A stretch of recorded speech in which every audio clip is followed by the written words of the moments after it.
yes. You will be a good man even if you sleep at your home and your mother will prepare porridge for you, even at 30 years old. Yes. Yeah, absolutely. And you knock to your mom's house at late at night. Yes. And these touches your neighborhood and how you have your sense, your mindset of human touch. You get the point? And this is so important to note. Most of our programs have been having a dependent mindset. And once the government, for instance, say, okay, everybody have to go to school, we confuse that as if everybody has to get a degree and get a job. No, not of course. I teach my students sometimes, get knowledge, go to dig mines from home. Get knowledge, go and make a shop in Dar es Salaam. Yes. Yeah. Even in Quran or the Bible say, if you don't get success in your mount, in your area, move to another area. Don't sleep until you die. And this mindset, this is linked to your mindset of human touch. So most of the Western people are individualistic, yeah. But it doesn't mean they don't have a human touch. No, they have it, but in a sense of individualism. I don't know if you are getting me. I mention it because she mentioned it also. Some of the Western are very individualist. You can sit in a restaurant, get water, and he has his own water. If yours is finished, after 1 hour, sometimes it doesn't care. You have to buy your own. Yeah, you have to pay your bill. Yeah, you have to pay your bill. Yes, you have to pay your game. Yeah?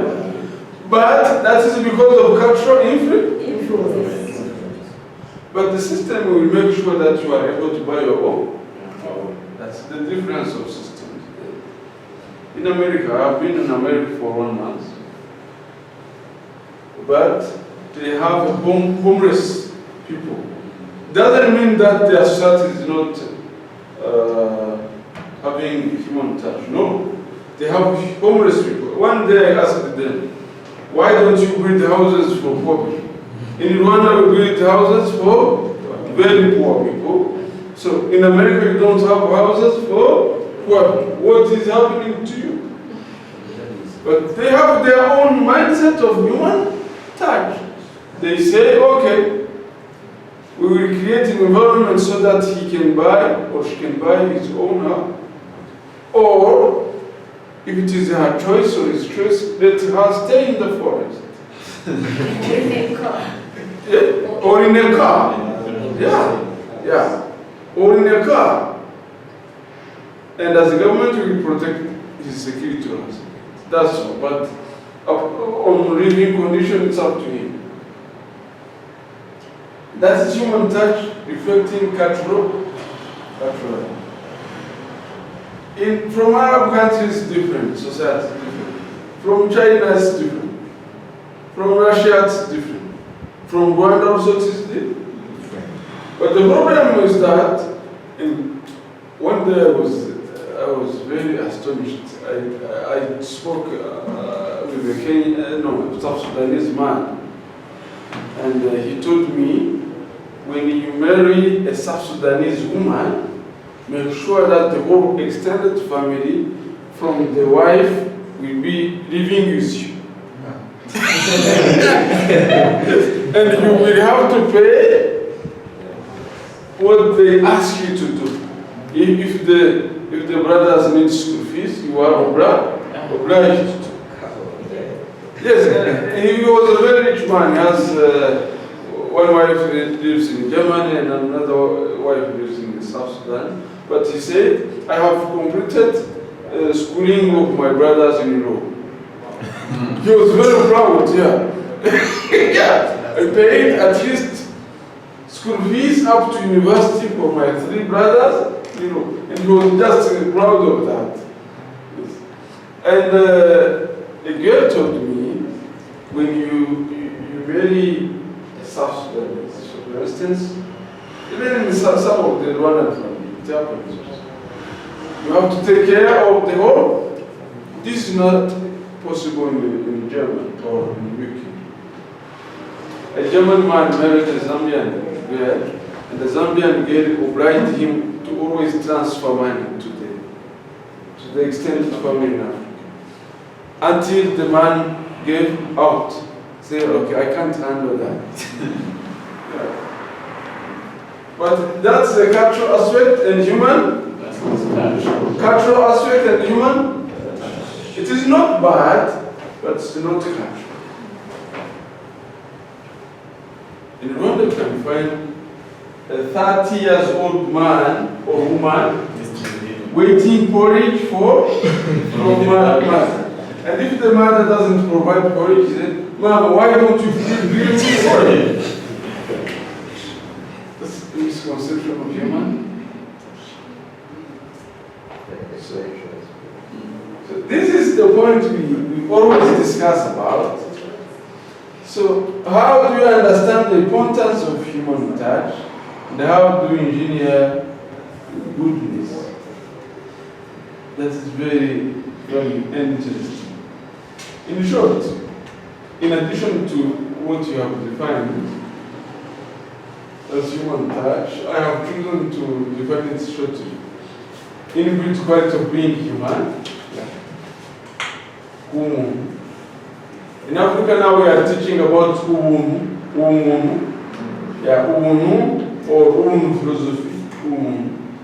We are also teaching the philosophy of Ubuntu philosophy is an African philosophy now.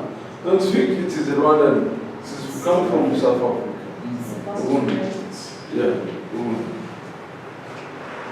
Ubuntu philosophy, you can read it online. This is one of the new aspects of human touch. Yeah. How can we create? There is an academy called that. It's academy, yeah. It's a philosophy which started by African Renaissance guys, Tabombeki, and so. But this philosophy is linked with African aspect of helping each other. An old woman can have a old house and the house falls down.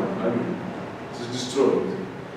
So we can all gather and plan for going there one day to build our house. Yeah, our house. Yeah. That is what you call Ubuntu.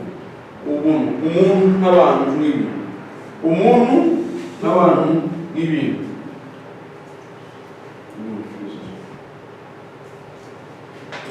Let's maybe look at the point.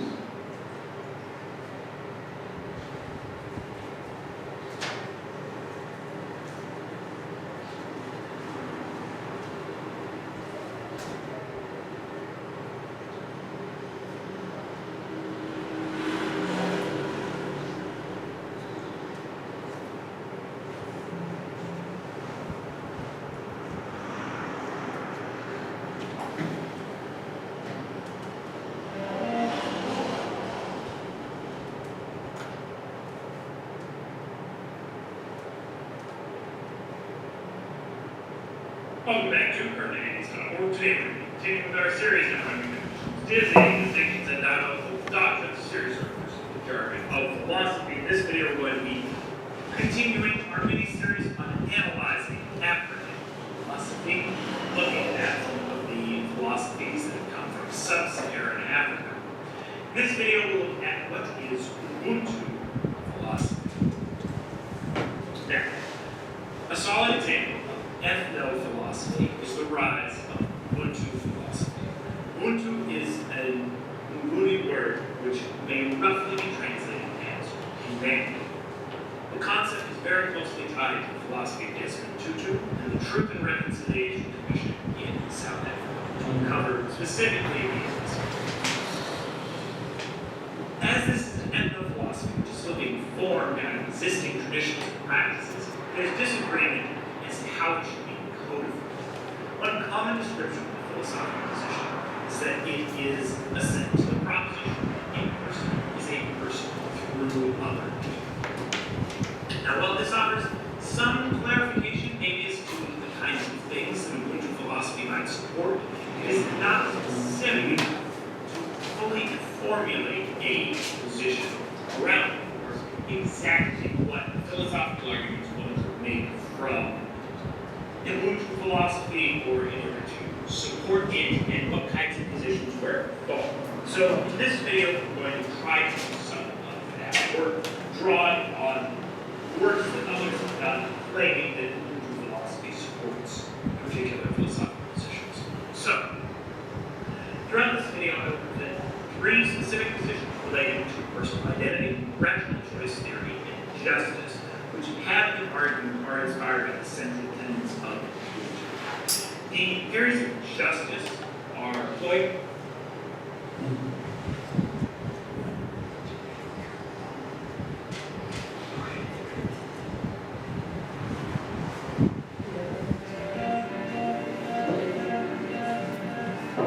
There's this story from Ghana about this young girl looking at his father who's peering into the past intensely.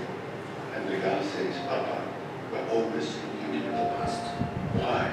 And the father looks at her saying, my daughter, because the answers to the future always reside in the past.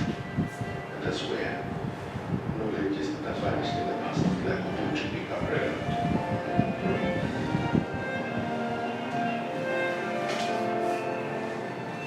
Because you are. The word Ubuntu comes from a Southern word or phrase that says, I am because you are. You are because we are. In other words, as human beings, there's a sense in which there is some connection and interdependence. We rely on each other.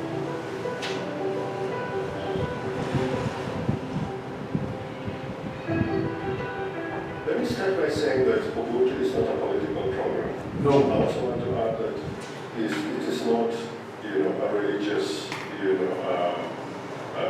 expression.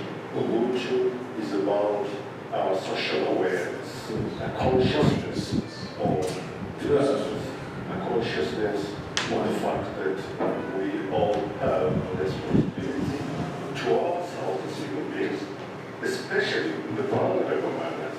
But perhaps more importantly, we also have a responsibility to, the world around us, the totality of our environment.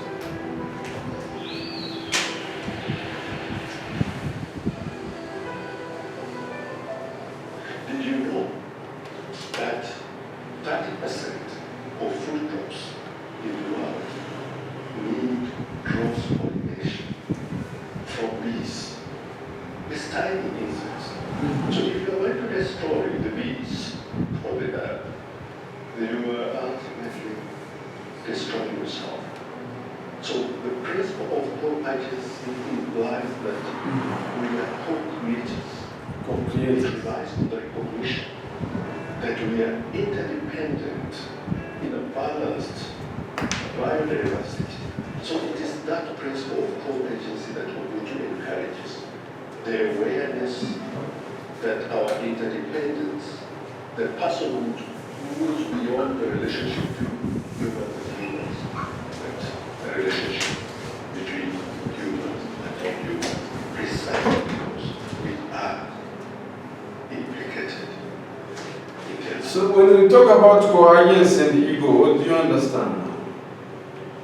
Ego and coherence, it's quite different. Yes. Things. What do you understand, brother? Yes?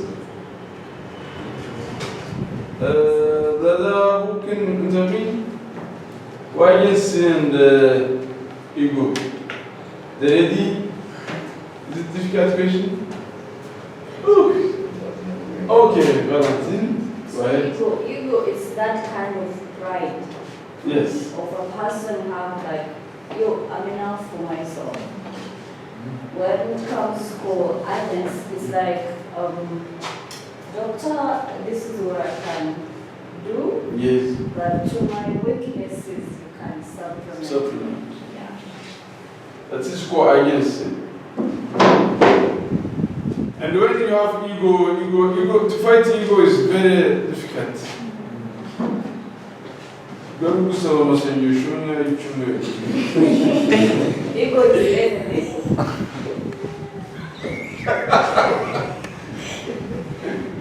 Yeah. So people, when you are selfish or ego, something, you can never be full. Even if they give you 12 million a day, you can never be full. You feel everything is for you. Yeah. So the ego can even distort your leadership capabilities. Everything is mine. Everything is mine. I don't delegate it. I don't delegate. And the ego is very dangerous. You have to. Everyone can have ego sense, but the good way for human touch, so that it doesn't touch your human livelihood, is to fight it against it. When you feel, I have brought the bread. If you have a bread and you feel you have to eat it yourself, try to think that you can share out. It requires prayers. To fast, you have to fast. To exercise yourself. Those who don't do very much, you can meditate on how you have to fight it. Because ego is dangerous. And co-agency or co-working is trying to see how the other person can help you to serve. This is co-agency. Yes. So, and that is what he was talking about in terms of Lives and they are natural co-agencies. in our lives.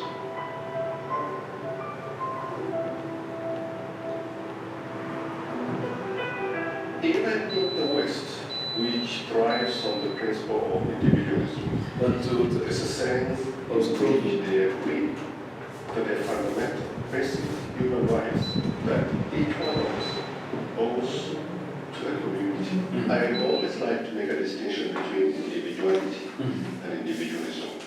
Yes.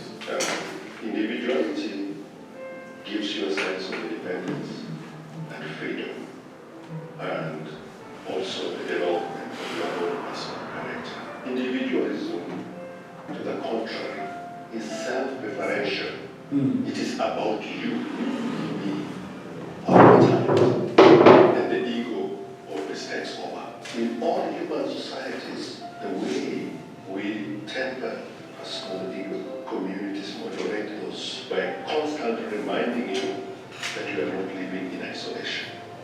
You belong to a family, you belong to a broader community, you belong to a community of your peers, and you also belong to the world, and you have a responsibility for that world.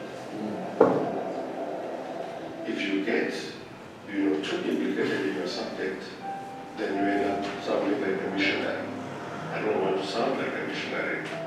What a book was taught me, in a very profound way, is to realize that some of what we call banished knowledges or indigenous knowledge systems that we have here in Africa and in many other parts of the world, that there is value in some of these knowledges, and that perhaps if we want to reimagine the society of the future, then there's a sense in which a value system like Ubuntu can teach us, one, our mutuality, secondly, our conviviality as a people.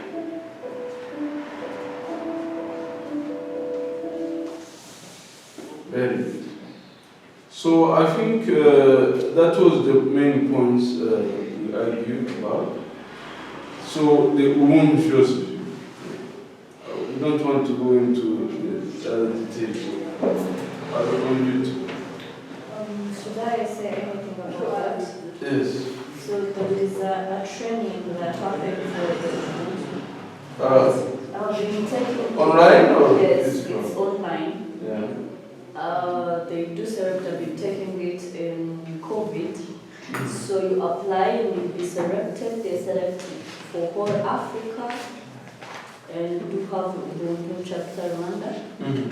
So if you are interested about reconciliation, humanity, peace building, you can search the internet. Once you see the recent application, you apply for more understanding the concept of African philosophy. Yes. You can try to find more information on Ubuntu. But I have chosen it because it is linked to human touch. That is why I've said, okay, let's talk about Ubuntu philosophy also, while we are debating on human touch. Very good. So you have to treat others in a good and fair way. Decreasing ego.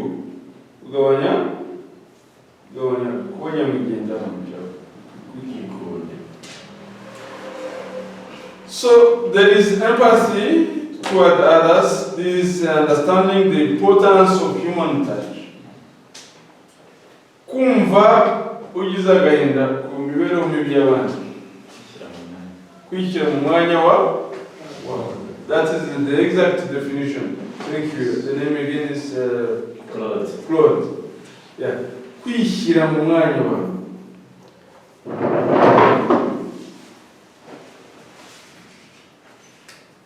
Ninde wakwishyira mu mwanya wa mayibobo hano? Who can put himself in? Try. Njye nakwishyira mu mwanya wa mayibobo. Tubwire wabayeho gute? Kubera nta mugore.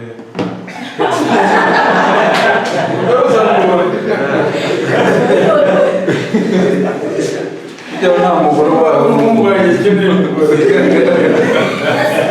That's misunderstanding. We have that shit. We have that shit. Rachel izina ryiza ry'umugore wa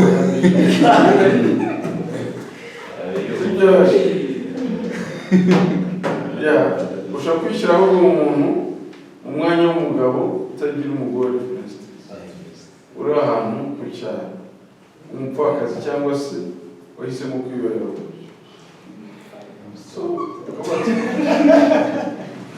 iyo arwaye bigenda bike ukavuga uti iyo akeneye abamuganiriza bigenda gute so mukamusura muri timu mukamuganiriza simvuze ngo musase ariko mukamukora isuku nabyo nta kibazo bibaye ariko nibyo Isa yavuga kwishyira ariko bavuze kwishyira ninde wakwishyira mu mwanya wa mayibobo ahita atanga ingingo ya mbere ngo nta mugore It was a kind of ice breaking. ariko afite umugore ari ukuntu babona amayibobo ujya ugatungwa n'amandazi ntawe ufite ugutekera. There's not a big difference. Ujya aho ubonye ntacyo ariko urumva si cyo kimwe no kuba amayibobo bijya gusa dogita.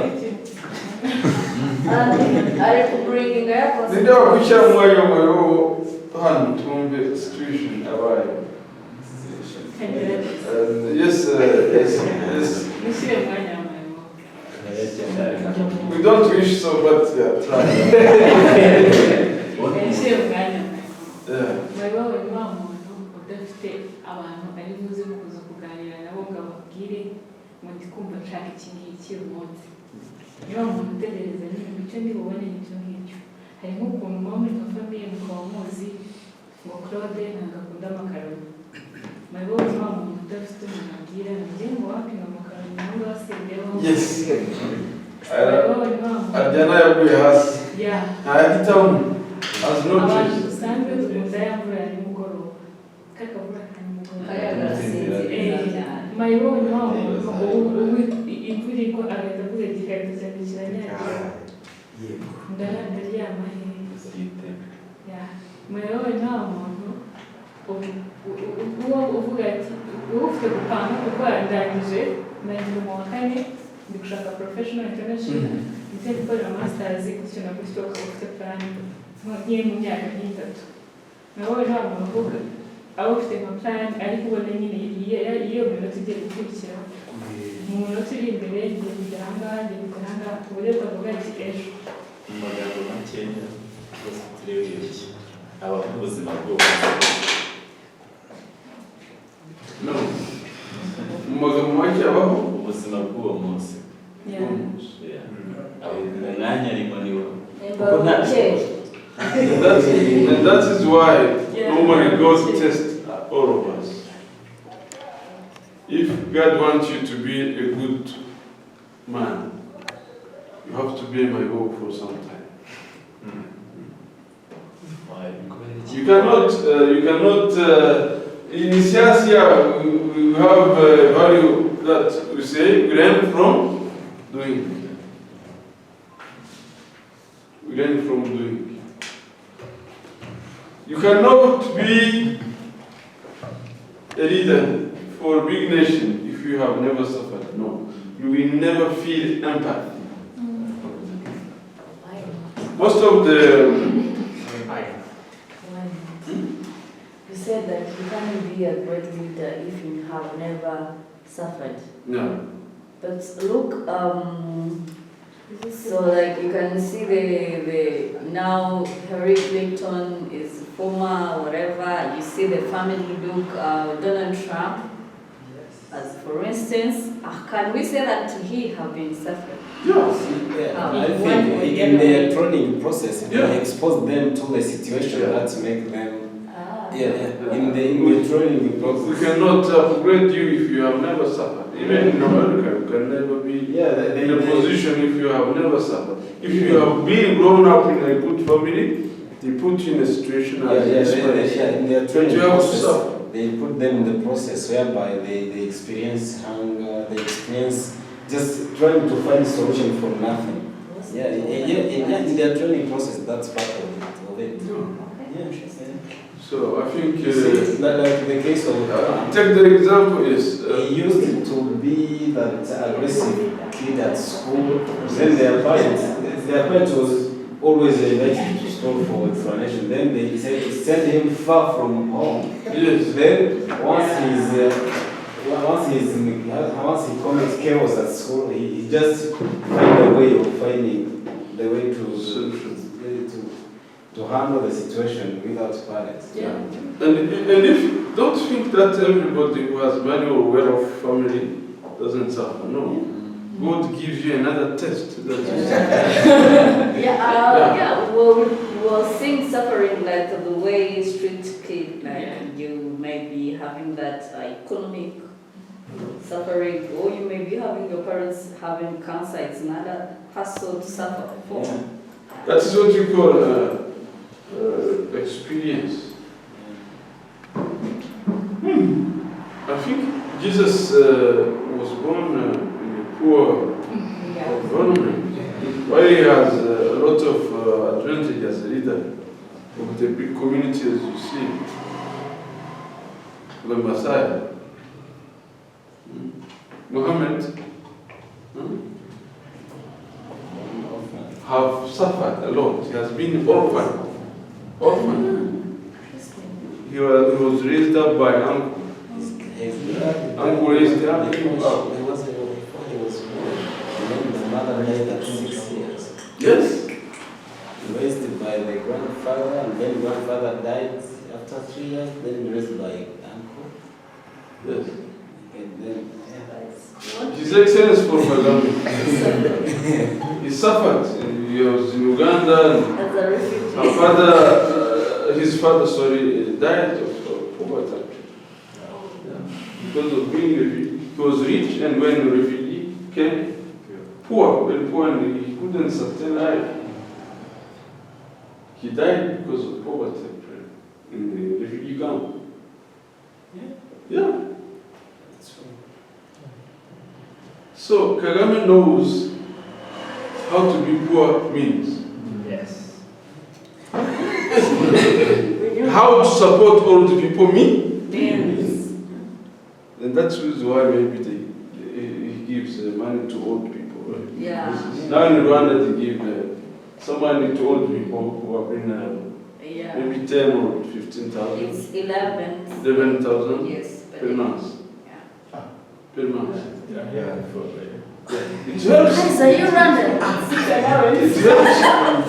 Yeah, it helps them to at least buy sugar for tea or milk. Yes, milk. It's a support. He's from China. Yeah. No, China, they have been burying people because of hunger. China, they have been burying people because of hunger. China was very poor than Burundi. Yes. This is in 1970s. Yesterday should give you a course of history. We should be aware of that. They were lazy, they were more lazy than Rwandans. Yeah? They were lazy until the leader beat them to work. Now they can work because they internalized it. They work hard because they have It's now being a But Rwandans also need people sometime to awaken them to work hard. Because many people don't work, especially you guys, young men. They don't want to touch dirty things. Mothers should get the things. That's a secret. Yeah. And they don't want to touch dirty things. And that is dangerous. That's the danger we see in you. You don't want to touch dirty and hard things. But you can never have empathy if you don't feel the pain. I can feel, for instance, the pain that people from Gaza are feeling, for instance. Because I have once understood bombs on me. Yeah. During genocide, one day they bombed the house. As far as we quit the house, they bombed it immediately. So I saw people just with the open chest because of fragments. So if people in Congo and the world, I feel the pain they are. At some extent, even if I'm in peace in Rwanda, but at some extent, I understand. Very, very. And you can never, and if you are engineering, for instance, in agriculture, and now you are reading palm, you can never feed to send sugar beans to refugees if you don't feel that pain. That is what you call empathy. Empathy is not just empathy. If you don't feel the hunger, you should have it. And if you always see women, rich women, you will not feel the pain of a woman who have a basket on her head, looking for the food for the children of the day. Food for the day. That is most of educated people don't feel the pain because they have been not empathetic or maybe didn't suffer a lot. But feeling empathy is just thinking, putting yourself Someone's shoes. in someone.